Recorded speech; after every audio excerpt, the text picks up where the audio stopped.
Une petite introduction. Nous aurons ensuite le témoignage pour lancer ce webinaire de Florence. En fait, je n'ai pas fait exprès d'inviter deux Florence.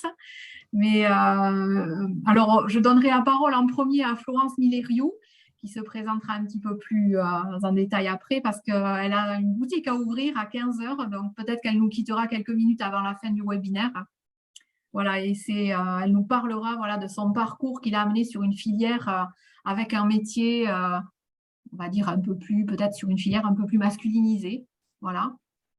Je donnerai également un petit peu plus tard la parole à donc notre seconde Florence, qui, elle, va nous parler aussi de son parcours, mais un petit peu inversé, puisqu'elle a occupé un poste salarié qui était très masculinisé et elle a décidé de changer de vie. Voilà, donc on aura deux versions différentes. Et parmi les participants, il y a aussi Laetitia qui a pu nous rejoindre, qui exerce un métier dans le bâtiment. Donc, ça reste encore exceptionnel. Donc, on lui donnera aussi la parole. Voilà, je m'arrête là. Je donne la parole à Sylvie.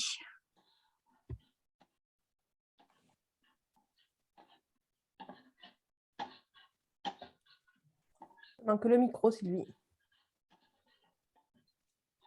Alors, si je n'ai pas ouvert mon micro, ça ne va pas le faire. Hein. Je voulais vous dire que c'est avec grand plaisir qu'on vous accueille et on vous remercie de nous avoir rejoints pour cet événement digital. En fait, c'est la poursuite de rendez-vous qui ont déjà démarré depuis le début de la journée, puisque nous sommes le 8 mars et c'est la journée internationale des droits des femmes. Alors, comme vous le savez, BGE Land accompagne toutes celles et ceux qui souhaitent créer leur propre emploi en créant une activité. Et bien entendu, le 8 mars, on se dit, on pense entrepreneuriat au féminin, on pense à l'égalité dans le droit d'entreprendre. Et on s'est dit que c'était l'occasion de vous donner la parole et de faire en sorte que vous vous rencontriez et de provoquer des échanges thématiques. Donc, deux sessions ont eu lieu ce matin. On enchaîne cet après-midi avec deux moments où on va surtout vous donner la parole parce que c'est l'idée. Hein. Et peut-être au préalable, moi, je voulais juste vous confirmer que, évidemment, que les femmes entreprennent. Elles ont une forte envie d'entreprendre et en plus, elles réussissent. Alors, nous, on le voit chez BGE, puisque déjà, par exemple, on prend nos stats de l'année dernière sur l'ensemble des personnes qui sont venues nous voir, on a 56% des candidats à la création, en fait, qui sont des candidates. C'était des femmes qui avaient l'envie d'entreprendre. Donc, on a déjà un principe d'égalité sur les personnes qui viennent nous voir dans les Landes pour créer. Et on retrouve cette égalité, et même légèrement supérieure pour les femmes, encore une fois, dans la part d'entreprises créées et encouragées l'année dernière. 225 créations d'entreprises portées par des femmes en 2021 chez BGE. Donc, voilà, on est très heureuse de constater ces chiffres et on a à cœur de constamment rediscuter et remontrer ce que vous faites parce que ces statistiques-là ne sont pas encore les mêmes au niveau régional ni au niveau national. En région, on était plus à 3 femmes sur 10 créatrices. Alors, peut-être qu'on a légèrement progressé, mais je sais qu'il y a 2-3 ans, c'était encore ça. Et au national, on est plutôt à 4 sur 10 et encore en prenant le statut de l'entreprise individuelle. Donc, on a toujours fait des progrès sur ça. Je pense que les regards changent aussi sur l'environnement de tout l'écosystème qui accompagne la création, les banquiers. Je pense que tout ce qui est fait comme intervention pour promouvoir l'entrepreneuriat par les femmes, au bout d'un moment, ça a modifié certaines choses. Et heureusement, bien heureusement, et je pense que dans 10 ans, on y sera. Voilà, parce que, non, je plaisante, mais dans les années 80, je le disais ce matin, on avait 27% de femmes créatrices. Aujourd'hui, c'est 40%. Voilà. Donc, le message est très positif sur ça. Et surtout, nous n'avons, nous, chez BGE, aucun doute sur la capacité d'entreprendre des femmes. Donc, moi, je voudrais remercier beaucoup les deux Florence qui vont témoigner. Et je pense que je vais vous dire qu'on a 1 heure pour écouter, partager, échanger, il faut en profiter. Et donc, je laisse de suite la parole à qui la reprend là? Fabienne, peut-être? C'est ça? Voilà. Oui, c'est moi qui reprends Très effectivement bien. la parole. Alors, je vais juste faire une petite introduction parce qu'effectivement, alors, j'ai pas la réponse, hein, mais je me suis appuyée sur des statistiques où on dit encore qu'il y a beaucoup de filières et de métiers qui sont peu ouverts aux femmes, où les femmes sont moins représentées et surtout en tant que chef d'entreprise. Alors, bien sûr, souvent, on parle des métiers du bâtiment. Alors là, par contre, on a déjà 2 peintres en bâtiment qui vont pouvoir témoigner, donc peut-être qu'elles vont me contredire, hein. Il y a les métiers du transport, souvent, qui sont sous-représentés par les chefs d'entreprise féminines, on va dire, ou féminins. Les métiers de bouche, on a Florence aussi pour nous contredire un petit peu là-dessus. Et l'ingénierie informatique aussi qui ressort. Et on en a eu un exemple ce matin par un témoignage où il disait, voilà, où il y avait plus de candidates à l'emploi dans ce domaine-là, de candidats, pardon, que de candidates à l'emploi dans ce domaine-là. Pour vous donner quelques éléments chiffrés, hein, sur lesquels je me suis appuyée, dans les nouvelles entreprises créées dans le bâtiment, il n'y a que 2% des chefs d'entreprise qui sont des femmes. Dans la boucherie, c'est 18%. Par contre, ce qu'on remarque souvent, c'est que les femmes les créatrices sont plus diplômées que les créateurs, parce qu'elles ont dû faire plus d'efforts quelquefois, et surtout parce que elles entrent dans ces nouveaux métiers après une autre expérience professionnelle. Donc, elles ont souvent eu un parcours de formation, un cursus universitaire sur des filières beaucoup plus classiques. Et un jour, elles se sont dit, stop, je veux faire ce métier-là, et je m'en donne les moyens. Et elles sont arrivées sur des métiers qu'on va dire un peu plus occupés, un peu plus par les hommes. C'est aussi souvent vers la quarantaine que les femmes décident de changer de vie, de se prendre en main et de vouloir vraiment faire de son métier aussi une passion. Voilà, ces reconversions viennent souvent de là. Alors, sans plus tarder, je vais laisser la parole à Florence Milleriou qui va en premier nous raconter son parcours et toute le cheminement professionnel qu'elle a fait, qui est assez riche et qui l'a amenée à créer sa petite boucherie. Voilà, je vous laisse la parole, Florence. Merci. Alors, comme elle l'a dit, je m'appelle Florence et je suis bouchère. J'ai créé mon entreprise il y a 1 an et demi en m'associant avec mon fils et mon mari. Alors, mon mari ne travaille pas avec moi du tout, et heureusement, sinon ça n'irait pas le soir peut-être. Et j'en suis venue à créer mon entreprise parce que à la base, j'étais électricienne, je suis devenue assistante maternelle. Je suis devenue comptable suite à un gros problème de santé. Et puis, un beau jour, j'ai dit que je ferais ce que je voulais. Et ce que je voulais, c'était la boucherie. Donc, j'ai passé un CAP avec des enfants de 16 ans, dont mon fils d'ailleurs. Et puis, suite à ça, j'ai travaillé quelques années en tant que salariée, mais je ne suis pas une femme à obéir, on va dire. Donc, et à faire ce que je n'aime pas. Donc, j'ai monté mon entreprise et puis ça fonctionne super bien depuis 1 an et demi. Voilà. Voilà pour la histoire très courte. J'ai essayé de raccourcir un max parce que sinon, on en a pour un moment. Voilà. Alors, c'est vrai que la boucherie, c'est quand même une filière un peu particulière, hein. On met, on met les mains dans le sang quand même, là. On Hein, met qu'est-ce qui vous a attiré dans ce métier quand même? C'est particulier. c'est faire quelque chose de ses propres mains, je dirais. Parce que la boucherie, c'est pas que découper. C'est pas que la viande. Alors oui, il y a la viande, il y a la découpe, il y a la désosse. C'est un métier, c'est plutôt masculin, certes, mais c'est physique. Mais après, sortir, je sais pas, moi, d'un morceau de viande, on en sort un super beau rôti. Je suis désolée, c'est super. moi, moi j'adore ça parce que on a quelque chose de bon et de beau dans l'assiette et c'est pas que de la viande. Alors après, oui, il y a la viande, mais il y a aussi la transformation parce que après on fait des plats, on fait plein de choses. La boucherie, c'est pas que le sang. Alors c'est vrai que tout le monde associe ça au sang, mais je vous assure que je suis pas pleine de sang sortie du travail. C'est de temps en temps, ça m'arrive, mais pas toujours. Donc après, oui, pour une femme, faut bien se poser la question parce que c'est un métier, oui,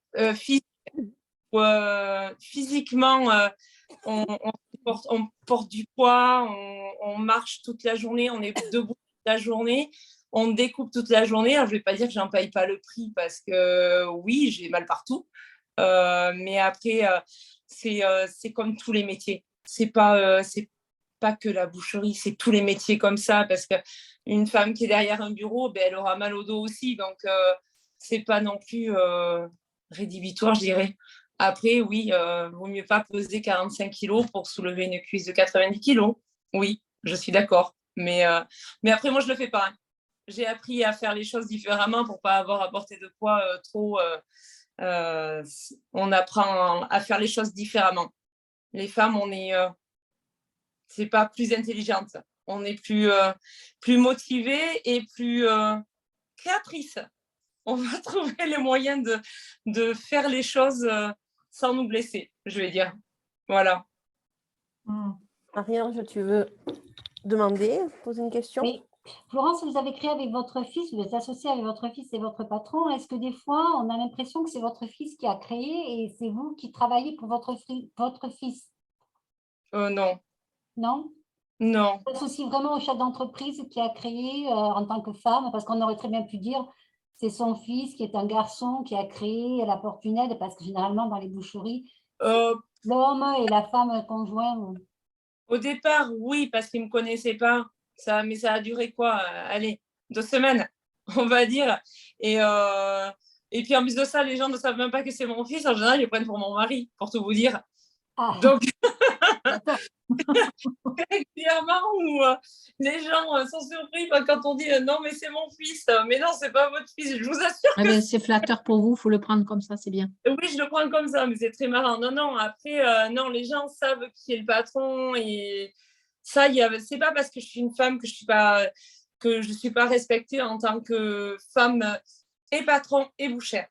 Les gens, voilà, au début, c'est vrai que c'est surprenant pour les gens, mais après, je suis pas la seule dans ce cas-là, dans les Landes, de toute façon, à être patronne d'une boucherie. Donc, les gens commencent à s'habituer à avoir des femmes à la tête des boucheries, je pense. Donc, après, vous avez toujours aimé des métiers d'hommes parce que vous avez été électricien, maintenant boucher. Donc vous avez toujours été habitué à exercer dans ce milieu-là, dit un peu masculin. Oui, après, oui, mais j'ai plus de facilité avec les métiers manuels, je dirais, même si j'étais pas trop mauvaise en tant que comptable, mais ça me correspond pas. Moi, il faut que je bouge, il faut que je fasse des choses. Donc, voilà, quand on aime bouger, faire les choses, des métiers comme ça, c'est fait pour nous. Oui, même si on est des femmes, c'est fait pour nous. Parce que nous, on apporte notre petit truc en plus du fait d'être justement des femmes. On a un côté un petit peu plus précis. Et les gens aiment beaucoup ça en plus. Et vous le font remarquer?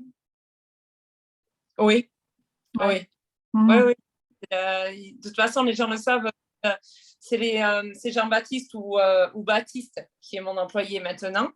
Ils savent quand c'est Jean-Baptiste ou Baptiste qui font les choses ou quand c'est moi. D'accord. Et ils le voient. Ils le voient plutôt facilement. Ou les plats, quand on les prépare, des fois, Jean-Baptiste maintenant prépare les plats. Et les gens disent, c'est pas votre mère qui a préparé. C'est pas la recette de votre maman. Donc, les gens s'habituent.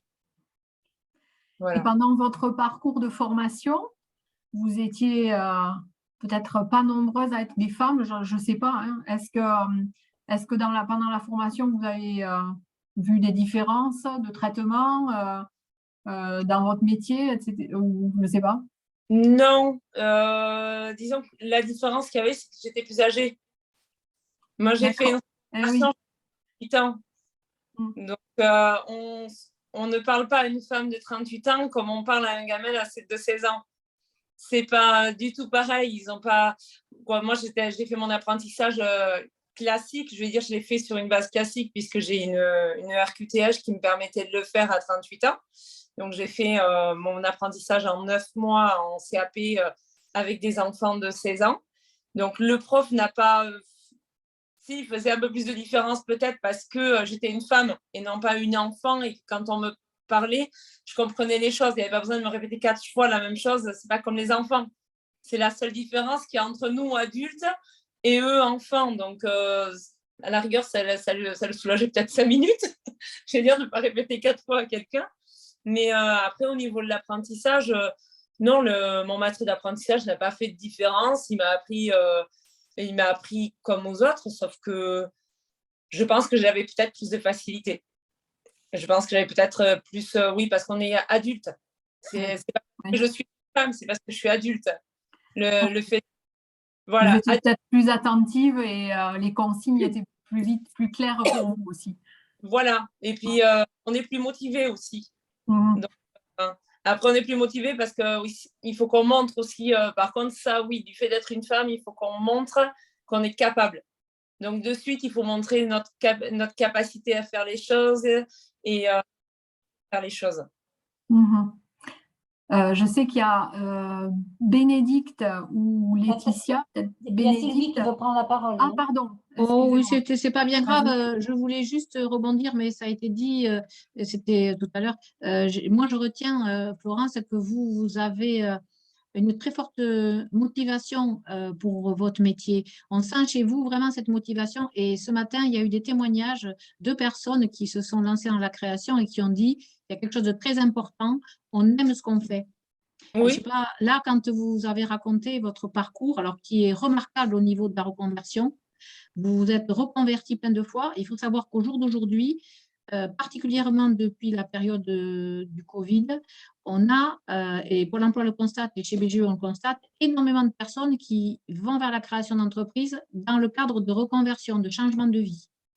Alors, vous, il se trouve que vous avez un parcours qui est marqué par la reconversion. Vous avez changé de métier. C'est incroyable cette aptitude à se reformer, rechanger de métier. Il faut savoir que on va le voir de plus en plus.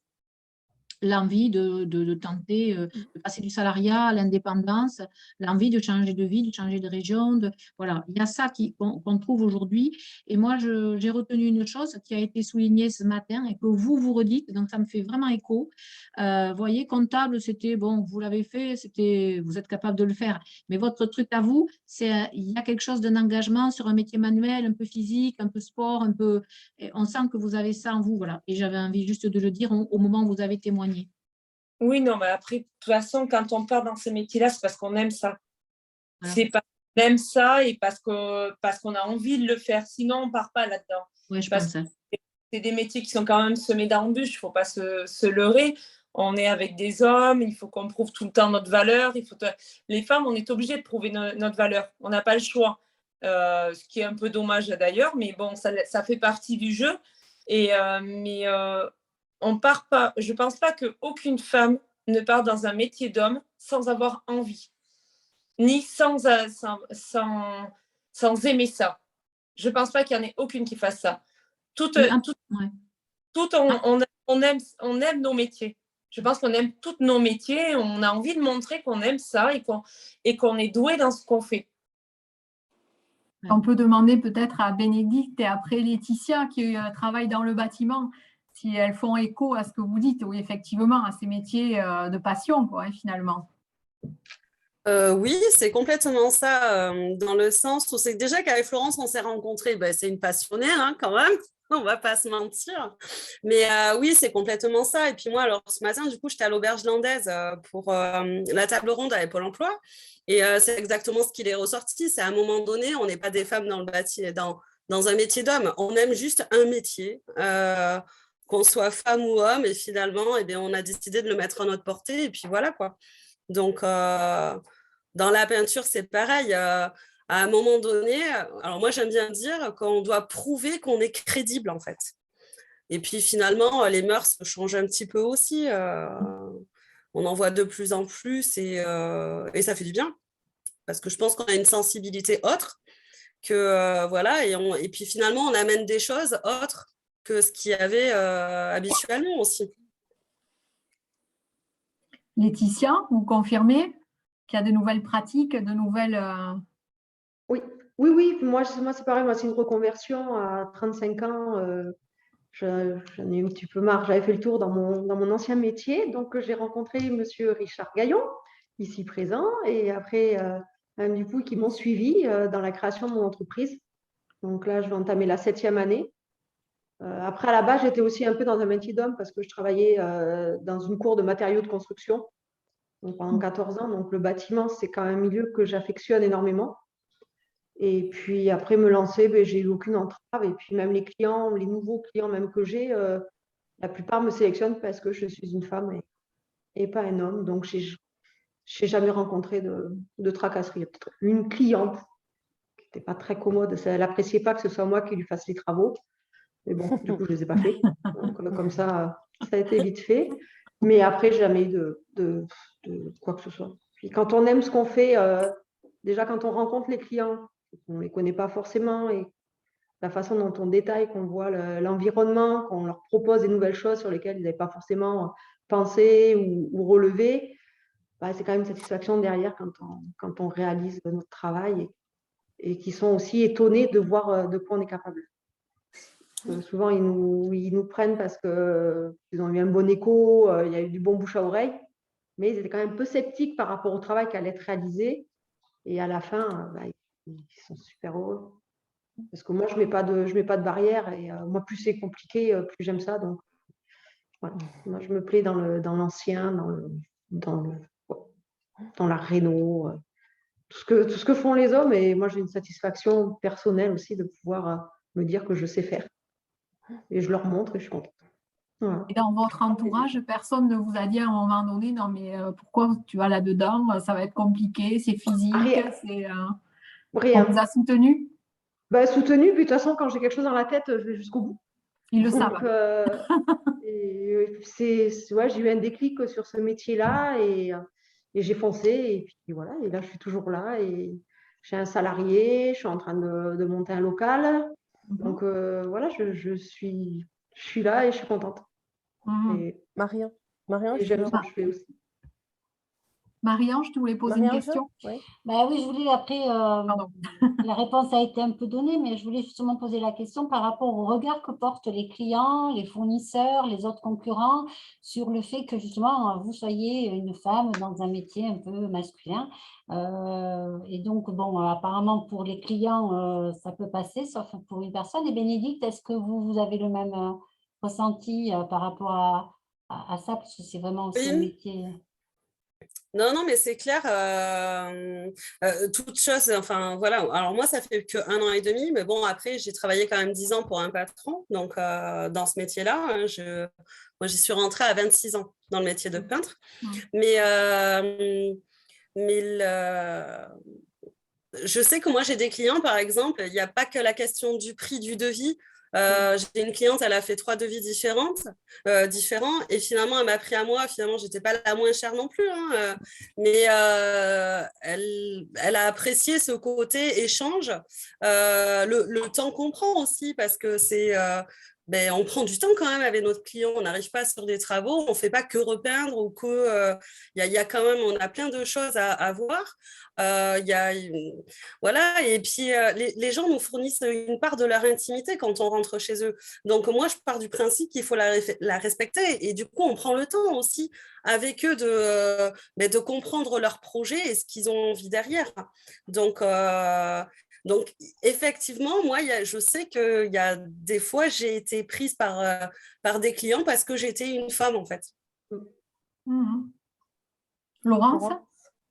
Oui, En fait, moi, je voulais témoigner parce que moi, c'est une femme qui est intervenue à chaque fois chez moi pour la peinture. Et tu es contente. Et en fait, ce que j'ai apprécié pour appuyer le témoignage de Bénédicte, c'est que j'ai trouvé qu'elle m'avait plus conseillé dans l'harmonie des couleurs, dans la déco, et je trouve que voilà. Et alors, je vais lancer un pavé dans la mare. Je m'en excuse d'avance. Mais j'ai trouvé que le travail était peut-être un peu plus soigné. Et En je plus, ce que m'excuse disait du Florence, c'est pavé. quand elle prépare les plats cuisinés, quoi. C'est ça. Ouais. Voilà, je m'excuse, mais voilà, j'ai trouvé que voilà. Donc, c'était juste pour rebondir par rapport à ce que disait Bénédicte. Est-ce que c'est peut-être parce que justement, on dit que les femmes ont besoin toujours d'en faire un petit peu plus pour montrer qu'elles savent faire comme les autres. Elles ne sont pas forcément moins capables, mais il faut toujours prouver un petit peu plus. Non, mais même sans prouver un petit peu plus, les femmes, elles vont au détail. Oui. Ouais, d'accord. Les hommes, je suis désolée, moi j'ai été électricienne, donc je sais de quoi je parle. Là, je sais ce dont parlent les filles. Et sur les chantiers, moi je mettais les interrupteurs avec carrément un petit niveau. Il me fallait le niveau. Les garçons, non, ils mettaient ça à viste de nas, comme on dit. Pour les filles palandaises, pardon. Et c'était comme ça. Donc, les femmes, elles vont un peu plus dans le détail, un petit peu plus dans le soin. Voilà. Après, c'est pas possible. Il y a des hommes qui sont très perfectionnistes, attention. Hein. Il y en a qui sont au cordeau. Hein. Mais bon, c'est quand même une qualité féminine, je dirais, plus que masculine à la base. Ce côté-là. Alors, je vais en profiter pour rebondir et je vais passer la parole à Florence Laguin, qui, elle, a fait un peu le chemin à l'envers. C'est-à-dire, elle a été salariée, effectivement, avec un poste qui l'a menée sur un terrain plus masculin. Et là, elle a décidé, elle aussi, de changer de métier pour se faire plaisir aussi. Pour me faire plaisir et puis parce qu'on n'a qu'une vie et qu'il était temps de saisir l'opportunité. Donc moi, j'ai lancé ma reconversion, enfin, j'ai décidé de ma reconversion il y a 1 an. Parce que effectivement, j'ai passé toute ma vie dans la région toulousaine, dans un grand groupe aéronautique, donc dans un milieu très très très masculin, d'autant que j'avais des équipes à gérer, principalement masculines. Donc je me retrouve aussi quand même dans tout ce que vous dites, mesdames, sur voilà, les différences hommes-femmes, les points forts qu'on peut avoir aussi. Moi, je parle souvent d'intelligence émotionnelle. Je pense que nous, les femmes, nous avons une intelligence émotionnelle qui fait vraiment aussi la différence. Donc voilà, j'ai passé 27 ans dans mon métier, dans mes métiers, parce que chaque fois, j'ai continué à apprendre, à rebondir, à prendre de nouvelles responsabilités. Et donc, vu de l'extérieur, tout était parfait. J'avais un statut social, une place très confortable, mais le Covid est passé par là. Et le Covid a fait des dégâts. Ça m'a été une opportunité pour moi de me poser des questions sur mes valeurs, ma vie, mes priorités, mes choix pour les années à venir. Et dans ce grand groupe aéronautique, il y a eu un plan social. Mon mari a été concerné par le plan social. Il l'a pris par rapport à son âge et moi, je me suis dit, on a 10 ans d'écart, le temps passe vite, je vais aussi attraper et prendre ce plan social et je vais me reconvertir. Donc, j'ai décidé de me reconvertir dans des activités de conciergerie et aussi en parallèle, j'ai un projet de création de gîtes et de chambres d'hôtes. Et j'ai embarqué mon mari dans cette folle aventure. Donc moi j'ai sauté le pas, je pense que je suis beaucoup plus osée, voilà, j'ai voulu prendre des risques, peut-être parce que c'était aussi ce que je faisais dans mon métier, de prendre des risques. Mon mari a dû prendre un peu plus de temps, voilà, pour assimiler tout ça, et finalement il m'a suivi dans cette folle aventure. Donc depuis 1 an, on a vendu notre maison à Toulouse, on a trouvé une maison ici dans les Landes. On s'est installé dans les Landes, donc on a quitté nos amis, nos enfants, et on repart à zéro. Voilà. Et on est ravis. Bravo. Mais par contre, oui, bravo, mais pour l'instant, je suis encore vraiment aux prémices de mon projet. Et c'est ce que j'ai expliqué à Fabienne. Aujourd'hui, moi, vraiment, j'ai besoin de réseau. Voilà. Enfin, je pense que c'est le point que je dois travailler. Et d'ailleurs, merci au webinaire de ce matin. Je pense qu'il y a de bonnes choses. C'est vraiment le réseau. Voilà. On a vu l'importance que ça a ce matin. Ah oui, et c'était impressionnant. Ouais. C'est impressionnant et je pense que témoignage. Et des initiatives comme celle-là sont très, très intéressantes aussi parce qu'on rencontre des gens, on voit des gens, on peut peut-être rester en contact aussi. Voilà. ce témoignage, pardon, je vais prendre la parole 2 minutes. Ce témoignage, ça me fait écho au parcours de Sidonie, là, qui nous a rejoint, qui nous écoute, je crois. Sidonie, elle a aussi changé de vie. Elle arrive de Paris. Il y a quelques années qu'elle est venue s'installer dans les Landes. Et pareil, un projet de vie avec son conjoint qui la rejoint petit à petit. Sidonie, est-ce que juste vous pouvez nous faire un bref débrief de votre parcours? Et ça rejoint vraiment celui de Florence, je crois. Oui, bonjour à tous. Effectivement, j'avais un poste confortable, je me maquillais le matin, je me coiffais, je mettais des talons. Et puis, j'ai eu très envie d'aller vivre plutôt les mains dans la terre. J'ai toujours eu cette envie, donc on a vendu tout et on a atterri dans les Landes, dans le nord des Landes. Et donc, on a trouvé une propriété avec plein de vieilles bâtisses. Et effectivement, autour de cette propriété, on a plusieurs projets. Donc, ça fait 7 ans. Et c'est pas facile parce que en fait, on rénove tout par nous-mêmes. Donc, on apprend tous les corps de métier, entre guillemets. La charpente, la peinture, le carrelage, l'électricité, voilà. Et donc, j'ai ce projet, effectivement, d'ouvrir un gîte, peut-être plusieurs gîtes. Et en parallèle, je suis devenue apicultrice. Donc, ça fait beaucoup. Et j'ai voulu aussi me lancer un peu dans le maraîchage au début. Mais ça fait beaucoup trop. Donc, en 7 ans, on va dire que ça se rétrécit un peu les projets, hein, ça se concentre parce qu'aujourd'hui, il faut avoir des revenus, etc. C'est pas simple. Et donc, je suis toujours en train de finaliser mon bâtiment pour ouvrir le gîte. Et effectivement, la première chose qu'on a constatée ici, c'est que les gens sont souriants, c'est génial, ils nous regardent dans les yeux quand ils nous parlent, ils nous disent bonjour. Mais du coup, le réseau est très, très important. Effectivement, c'est primordial dans n'importe quel corps de métier, dans n'importe quel domaine, c'est vraiment primordial. Donc, c'est sûr. Faut pas hésiter à parler aux gens, à leur demander de l'aide ou après, faut trier un peu, faut échanger, faut pas hésiter à faire du troc, à se rendre service. Je pense. Et voilà, moi, je commence tout juste à avoir un petit salaire dans l'apiculture et j'espère finir mon gîte en fin d'année. Mais c'est pas simple, c'est vrai, de tout quitter et de tout reconstruire parce que ça prend beaucoup de temps et beaucoup de moyens et on résiste.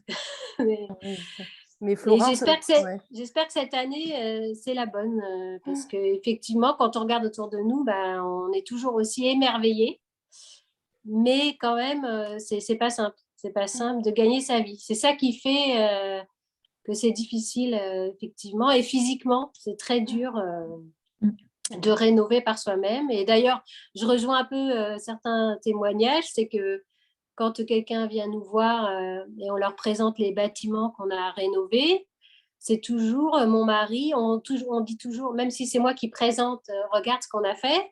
C'est toujours mon mari. Ah, il a bien travaillé, il a bien fait. Et moi, non, moi, j'ai fait le ménage. Et puis. Et la popote. Et la popote, voilà, c'est ça. Bon, voilà. Et puis l'apiculture, au sujet de l'apiculture, les gens sont assez étonnés.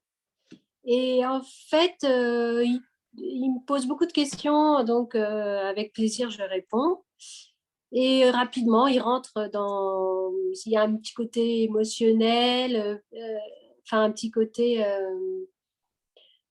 environnemental aussi qui intéresse les gens face à l'abeille, parce qu'on en parle beaucoup aujourd'hui de l'abeille, même si je ne suis pas certaine qu'il n'y a que l'abeille, on devrait s'intéresser à tous les autres insectes, ils sont aussi importants que l'abeille.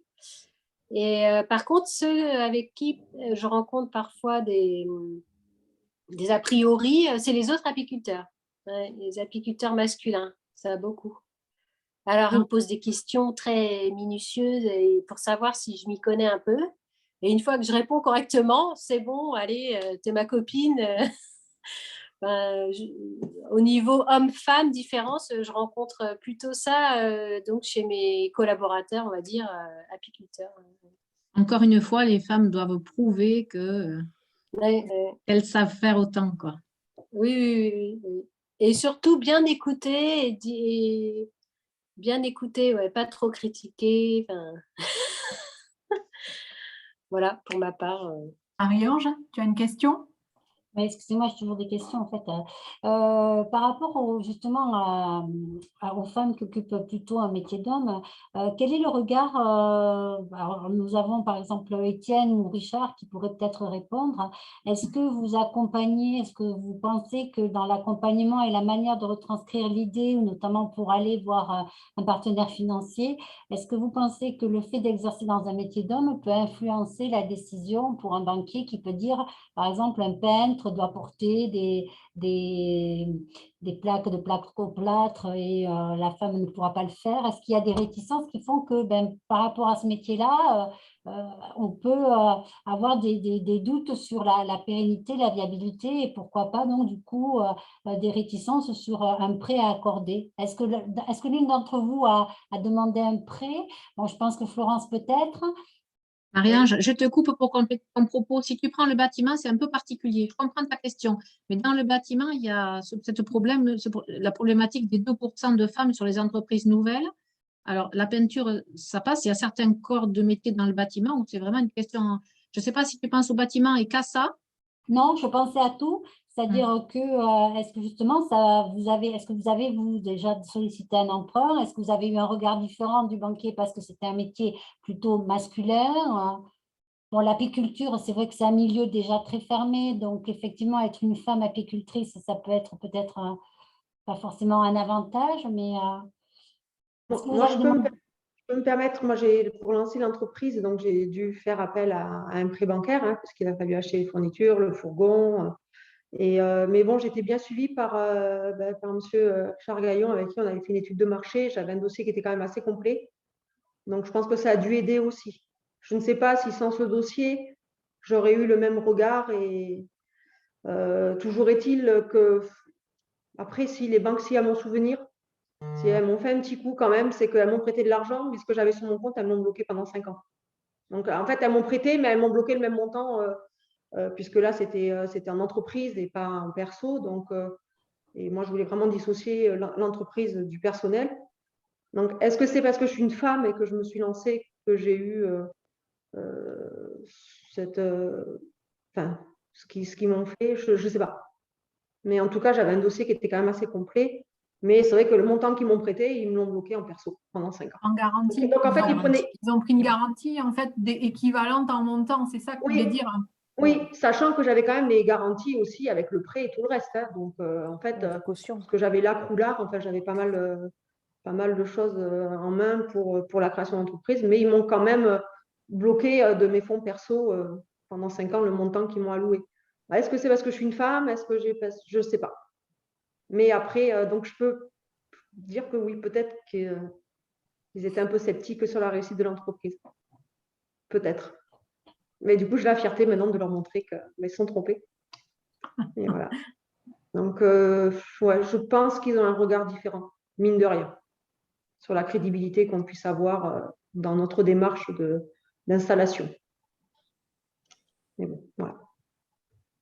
Est-ce qu'il y avait eu des questions quand vous avez présenté votre projet au banquier? Est-ce que vous pensez qu'il y a eu des questions justement où il mettait en doute un peu la capacité d'une femme à exercer ce métier, par exemple? Bon, alors peut-être moins, peut-être, je ne sais pas, dans la peinture, mais le fait qu'il y ait du poids, des charges à porter, de la hauteur pour aller travailler, voilà, je ne sais pas. Non, je pense par rapport au fait que peut-être dans la peinture, parce qu'il y avait beaucoup de peintres aussi, il y a quand même beaucoup d'entreprises de peinture. Oui, il y a beaucoup d'entreprises individuelles. Il n'y a plus trop de grosses structures maintenant. C'est plutôt des personnes qui travaillent seul ou deux, ou à 2 ou 3 maxi. Mais donc, je ne sais pas ce qui a fait que. Est-ce que c'est parce que je suis une femme? Est-ce que c'est le métier de peintre dans le bâtiment? Toujours est-il, donc j'avais quand même un dossier qui était quand même assez bien monté, plus la volonté qui était là, donc je pense que la volonté aussi, ça prouve. Mais financièrement, ils m'ont quand même fait ça. Donc, l'un dans l'autre, je ne saurais pas vous dire si c'est parce que c'est dans le bâtiment, si c'est parce que je suis une femme. Mais je pense que ça a dû y jouer quand même dans la crédibilité du dossier. Voilà. Marie-Ange, Sidonie. Non, il y a une main levée, c'est Sidonie. Sidonie. Ah oui, c'est moi. Juste pour parler, pour rejoindre la question financière, personnellement, moi j'ai eu peur de faire un prêt, j'avais pas envie, mais c'est vrai que pour l'apiculture, en ce qui concerne l'apiculture, il faut 5 années pour pouvoir toucher un premier salaire. Bon, mais je voulais rejoindre le côté finance par rapport à l'âge, parce qu'il y a le côté féminin, peut-être que ça pose problème, mais en tout cas dans le monde agricole, vu que à partir de 40 ans, tu as le droit à rien. Aucune subvention de la part de la Chambre d'agriculture, alors qu'en dessous de 40 ans, tu as le droit à des subventions, carrément. Alors ça, je ne comprends pas pourquoi. Ça reprend l'idée du départ, c'est que souvent, vers 35 ans, on se pose plein de questions, on regarde en arrière ce qu'on a fait, et puis c'est à peu près dans ces âges-là, je crois, que les jeunes femmes se reconvertissent.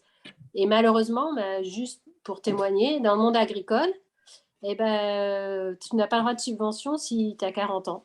Alors ça, je n'ai jamais compris pourquoi. Donc moi, j'ai démarré avec 0 et le peu que je gagnais, de peu que je gagne, je réinvestis tout dedans. Donc aujourd'hui, je me verse 200 € par mois seulement et ça fait 5 ans, non, ça fait 4 ans que j'ai commencé l'apiculture. Bon, voilà, c'est un autre sujet, mais je ne sais pas pourquoi. Ouais. Alors, on peut voir le verre plein ou le verre vide. Hein. Ça veut dire qu'ils estiment que jusqu'à 40 ans, on est jeune. Parce que ce sont des aides agricoles pour les jeunes. On n'a pas d'âge. Voilà. Sylvie, tu n'as pas ton micro.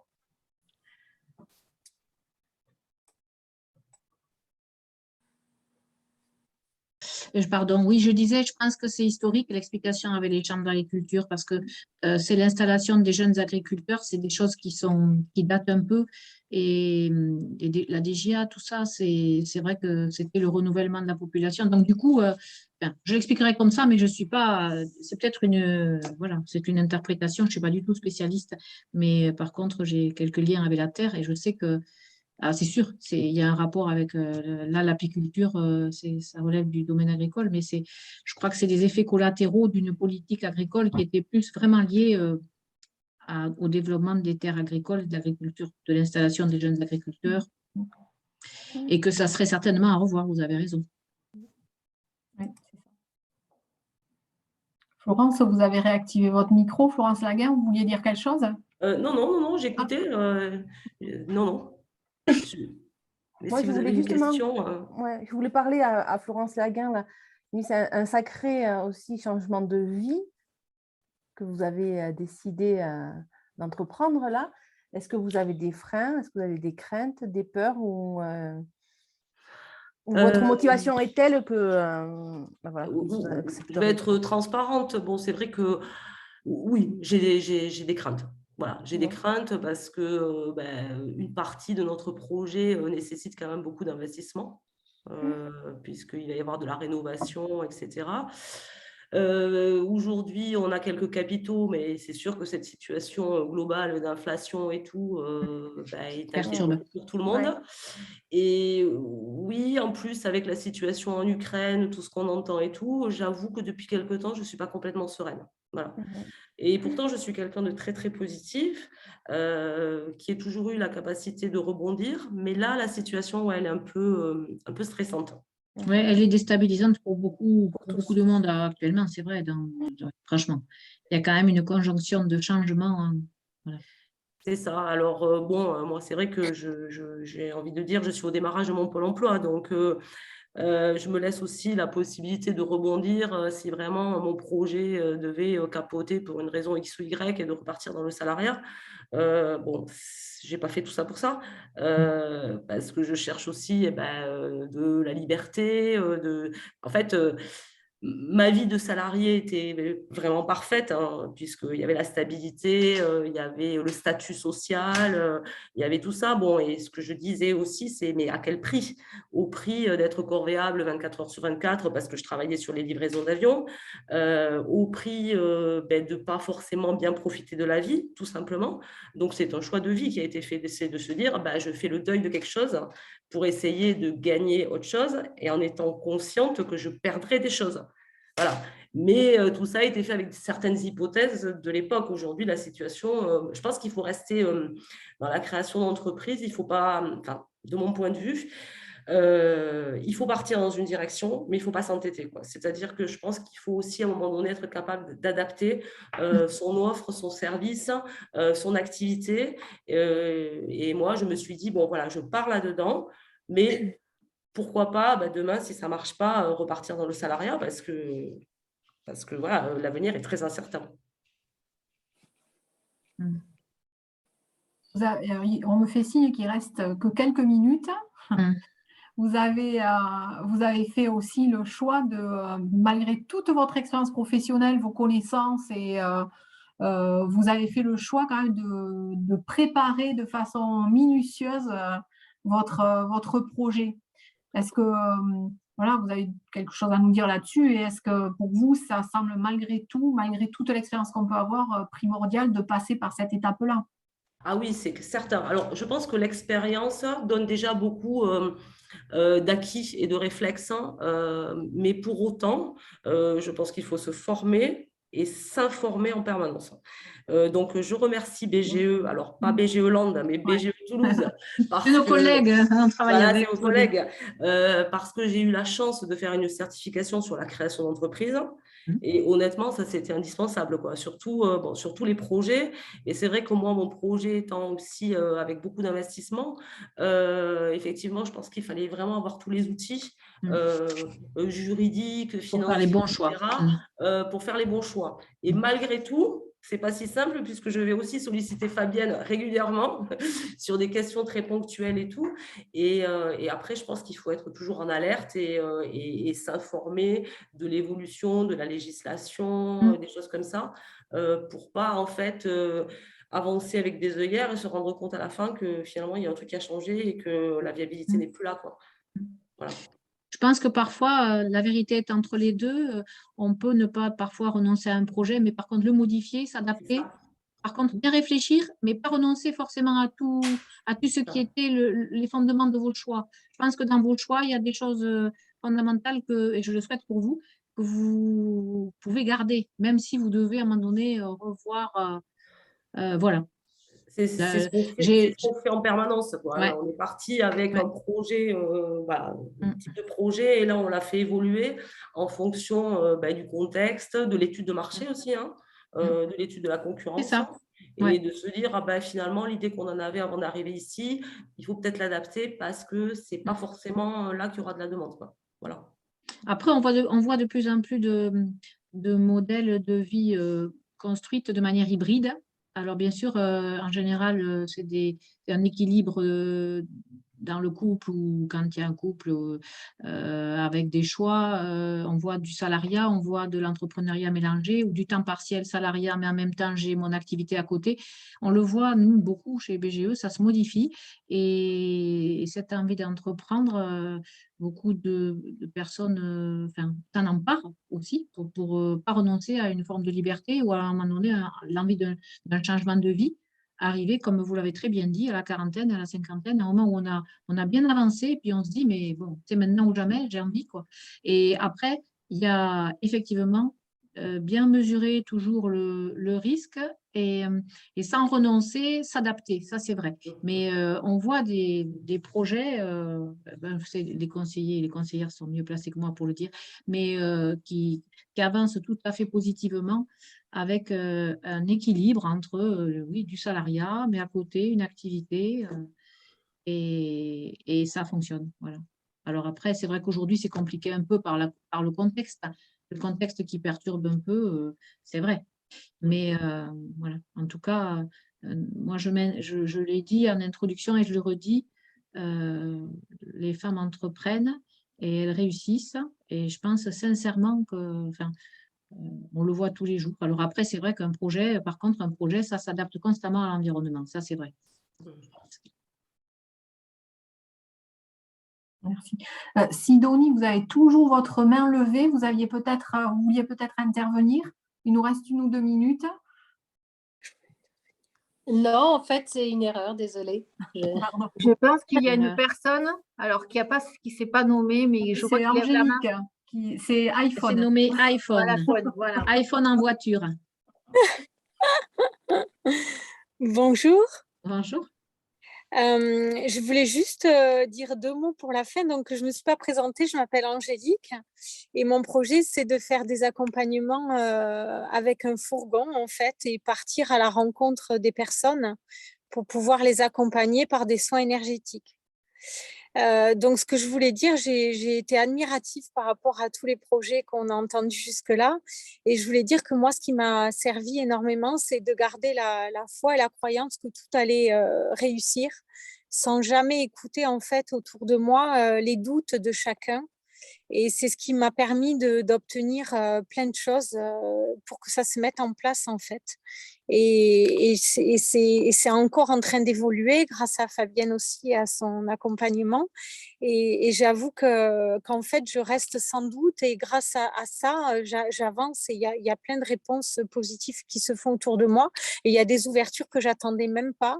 Il y a des gens qui m'attendent déjà un peu partout en France et j'attends que le projet démarre pour y aller. Mais je trouve ça magique. Donc, en fait, je pense vraiment à l'affirmation positive, à la loi d'attraction.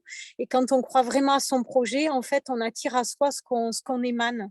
Et ça, c'est une vérité, en fait. Et je pense que tout est possible. Et comme quoi, voilà, on parlait tout à l'heure du crédit et le banquier, en fait, me fait totalement confiance dans ce projet. Et c'est vrai que c'est un sacré pari aussi pour moi aussi parce que je ne sais pas exactement encore où je vais, mais j'y crois tellement qu'en fait, je pense que les gens y croient avec moi. Voilà, j'avais juste envie de dire ça. C'est un très, très beau message qu'on reçoit. Voilà, en écho, pour la petite histoire, pour nos 20 ans, on avait pris des cours de théâtre à BGE et on a fait une pièce de théâtre après 1 an de travail au théâtre à Mont-de-Marsan. La salle était pleine, hein, et l'intitulé de la pièce, c'était Le doute et la confiance. En écho à votre message. Et dans la création d'entreprise, je pense que c'est vraiment fondamental. C'est vraiment, s'il y a un message à retenir, d'ailleurs, je l'ai dit aussi ce matin, retenez le mot confiance, parce que souvent, en particulier, nous, les femmes, pour beaucoup, on est cérébral, on doute, on se prépare, alors qu'on a les mêmes compétences que les hommes, les mêmes capacités. Tout à fait. Et cette nécessaire confiance, c'est vrai que c'est toujours à renouveler et il ne faut pas oublier de se dire que elle y est et nous, on le voit tous les jours. Donc, alors, c'est vrai qu'on est là aussi pour vous encourager. C'est vrai que le fait d'avoir des pairs ou un accompagnateur ou quelqu'un ça vous donne un effet miroir qui continue à vous dire avancez. Le chemin se construit en marchant. Bien sûr qu'il y a des fondamentaux, il ne faut pas faire d'erreurs majeures. Il y a des choses qui sont dans un projet objectif, tout ça. Mais après, il y a celui qui porte le projet. Et là, vous avez tout dit. C'est vrai que ça demande de ne pas perdre, de garder la confiance. C'est ça. Et ce matin, ce qui a été dit aussi, fondamental, c'est aller à la rencontre des autres, continuer à entretenir son réseau, à le développer. C'est fondamental pour toute entreprise. Laetitia, vous vouliez dire quelque chose? Moi, je voulais juste dire qu'il ne faut pas qu'on s'oublie parce qu'on doit être chef d'entreprise, on doit être femme à la maison, on doit être maman. Ça nous demande énormément d'énergie, je pense beaucoup plus qu'un homme. Et franchement, on a tendance à s'oublier et il ne faut pas parce que c'est compliqué, mais il faut savoir prendre un peu de temps pour soi et pas penser qu'à l'entreprise. La nuit, on cogite sur le chantier, comment on va le mener, comment on va faire pour optimiser, les rencontres avec les fournisseurs, les rencontres avec les clients. Et en fait, on s'oublie et il ne faut pas. Voilà, on a une médaille supplémentaire, je pense, qu'un homme ne possède pas. Et il faut savoir s'écouter aussi et prendre du temps. Et ça, c'est compliqué. Pareil qu'il est dit qu'au rythme où on avance, c'est en 2090 qu'il y aura réellement une équité et une parité. On a eu un beau Donc, on a témoignage. quelques efforts encore à faire des deux côtés, je crois. Laurence n'est pas là. On a eu un beau témoignage ce matin. Elle a dit qu'elle allait négocier avec son homme par Dorothée et un couple qui vraiment a équilibré un peu plus la vie perso-pro. En l'occurrence, monsieur, c'est vrai, c'était un très beau témoignage de deux personnes. Ils sont indépendants tous les deux. Ils ont chacun leur activité, leur entreprise et ils ont bien équilibré cette part de cette du rôle de la femme en général, traditionnelle, c'est-à-dire la vie perso, et monsieur a pris sa part. Et voilà, et on a conclu que c'est vrai que c'était finalement un signe de modernité et que voilà, on souhaite que ça évolue dans ce sens et que ça se fasse tout naturellement. Que ces doubles vies, triple vie de la femme au foyer, la femme chef d'entreprise, la maman, enfin tout ça, que ça soit partagé, qu'il y ait de l'équité. On a parlé, c'est lui-même qui disait l'équité naturelle, voilà, naturellement. Bon, on va essayer que ce ne soit pas en quelle année, Fabienne? Alors, on va malheureusement devoir terminer cet échange.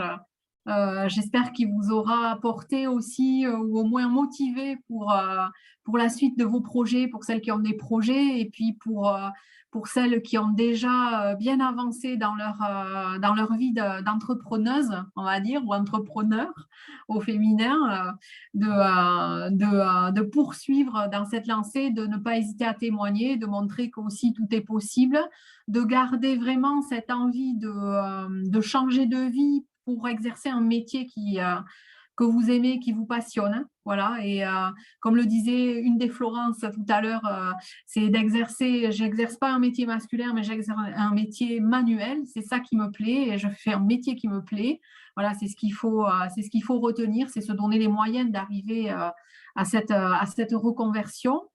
Et pour celles qui le veulent, je vous invite au prochain webinaire qui est dans à peu près un peu moins d'une demi-heure.